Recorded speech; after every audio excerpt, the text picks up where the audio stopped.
again, welcome back to my channel, Mind Over Matter. I want to apologize for not putting the video up on a Friday. I was a little sick. However, I do want to say thank you to all of you who liked, commented, and subscribed to my channel. That means a lot. I was really surprised to see 1,000 overviews on my first video, as well as more than 100 subscribers. Thank you all for that. I also hope you had a really good and productive week.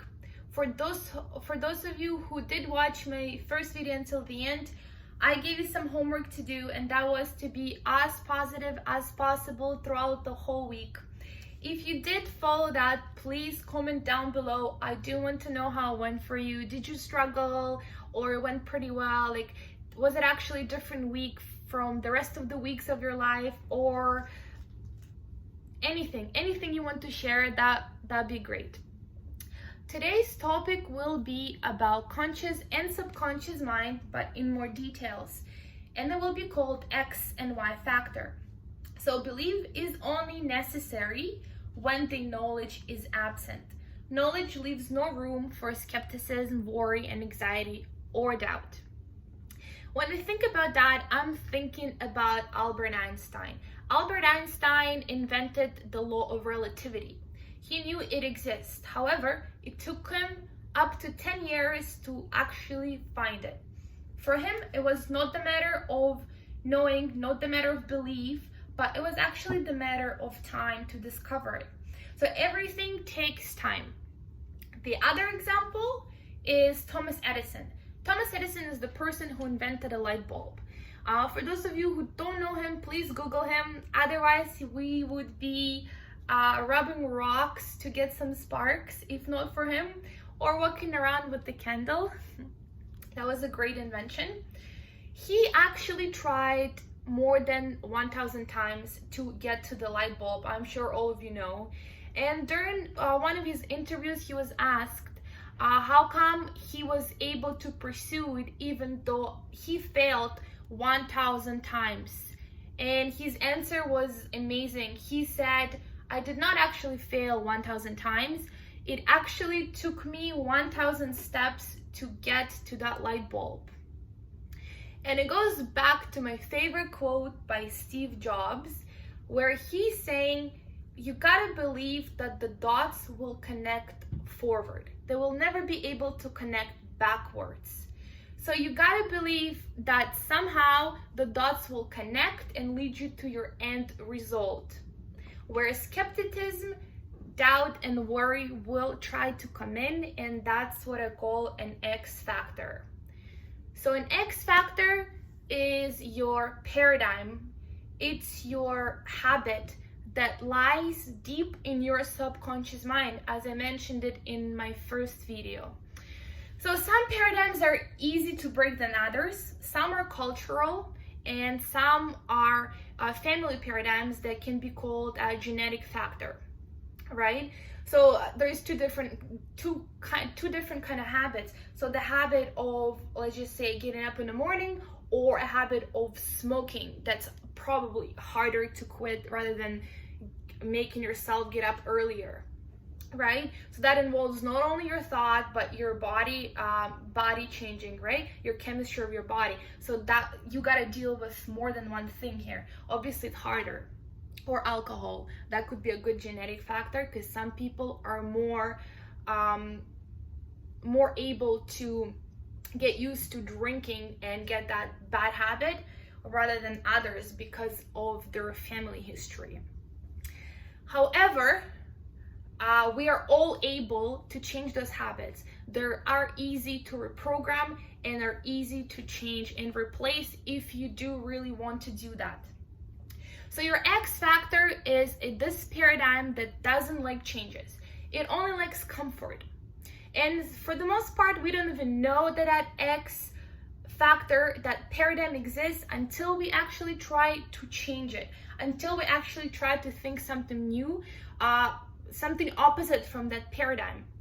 Let's just say it happened to me actually after the pandemic went to third stage, the gyms opened up. And I haven't worked out for 6 months or so, right? I did do a couple exercises at home, but it wasn't the same, right? The motivation level is totally different. When you go to a gym, you get that, you get that vibe from other people want to improve themselves, and you get in that zone, right? It's all about vibration in that environment. It actually makes you want to work out harder and harder. So before I went to the gym, I was sitting on my couch deciding if I want to go, even though I already signed up the day before. So I'm sitting there and my paradigm tells me, don't go. It's okay. Stay on the couch, watch your favorite show, go to the fridge. There is nice cake in the fridge. But I know this is my paradigm talking. This is my X factor talking. This is actually not a procrastination where every single one of us think it's procrastination, but it's actually your brain protects you from danger. I was watching one video and a woman was explaining how our brain divided into two parts. We all know that. So when you get an idea of doing something, as me wanting to go to the gym, it starts on your right side of the brain. So you get an idea, I'm going to the gym. And then because it's very different from your habitual behavior, it happens, you happen to be uncomfortable.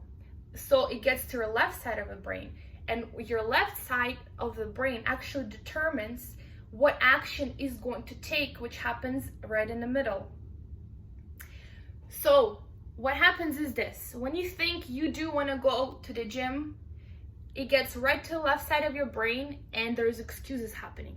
There's a conversation going on saying, no, don't go. It could be anything, not even the gym, right? Anything. So it's a battle happening. And then if you do listen to it, it gets right into action, and guess what happens? You're not going anywhere.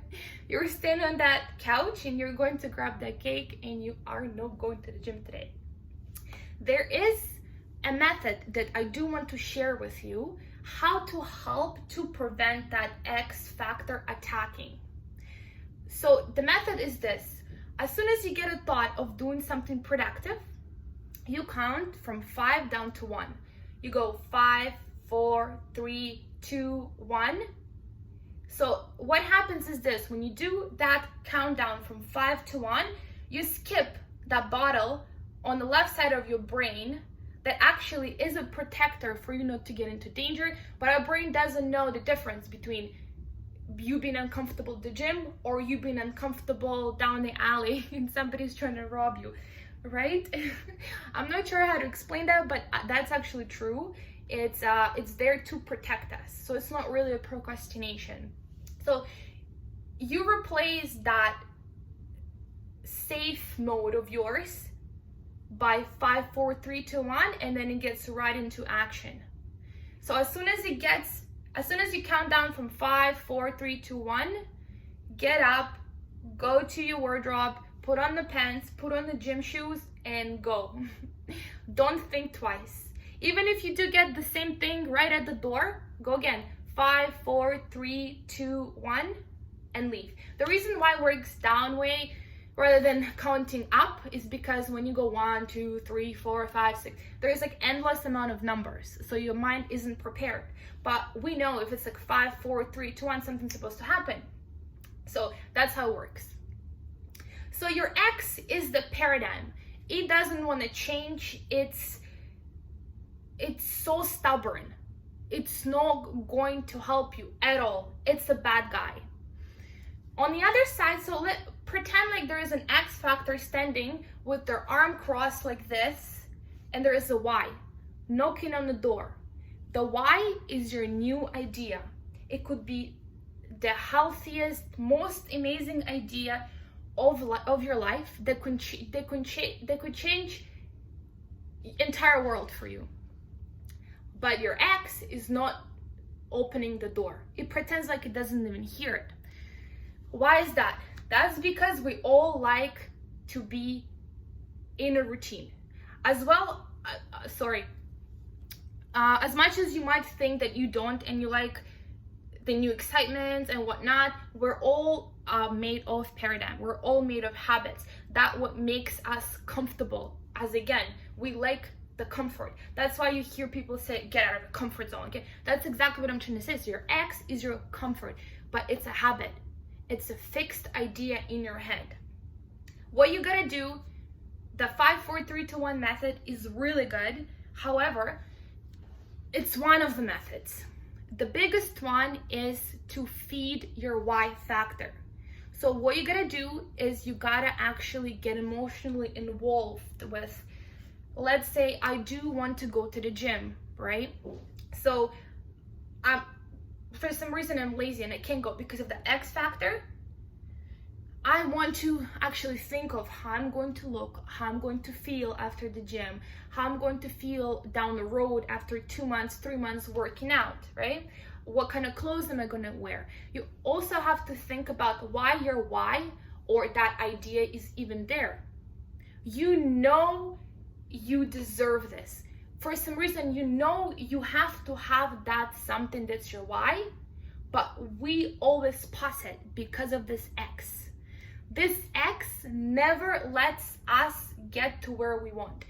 And if you want to know how strong your X is, look at your results right now.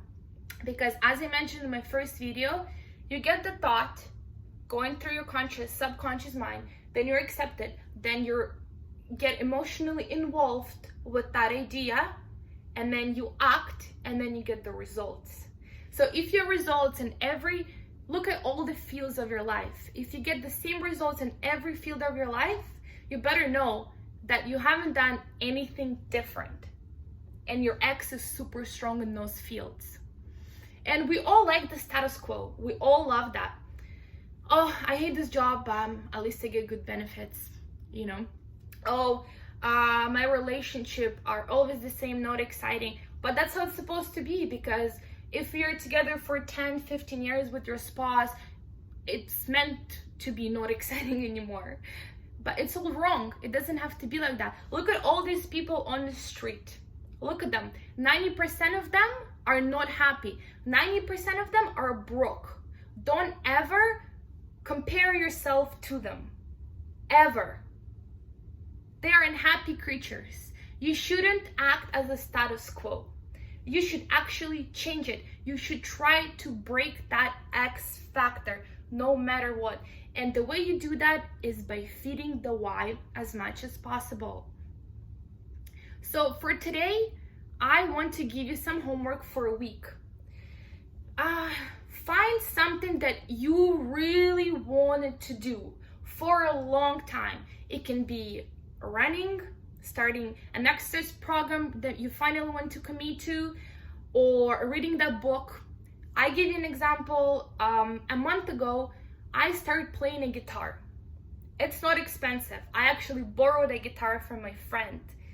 But I've tried a couple times before borrowing for a long time the guitar or actually buying it, and it wasn't that good. I felt like my fingers weren't stretching enough to get to certain notes. I felt like I don't have a good rhythm.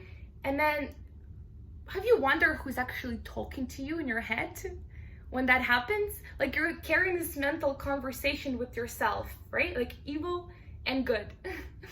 So I shut that evil up right away, that X. I'm like, you know what? Why am I thinking those thoughts? That my rhythm isn't good, that my fingers aren't stretching enough. It all takes time.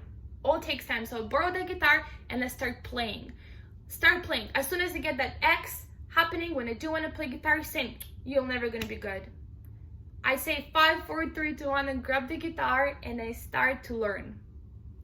So that's exactly what I want you to do, guys, for a whole week. Get that one thing you wanted to do for a long time and commit to it.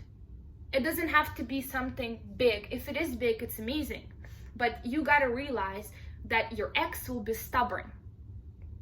And you are the master of your mind, of your thoughts. There is so much great stuff in the why world. There is so much greatness in you, but you can't see it because of these paradigms that are created in our mind.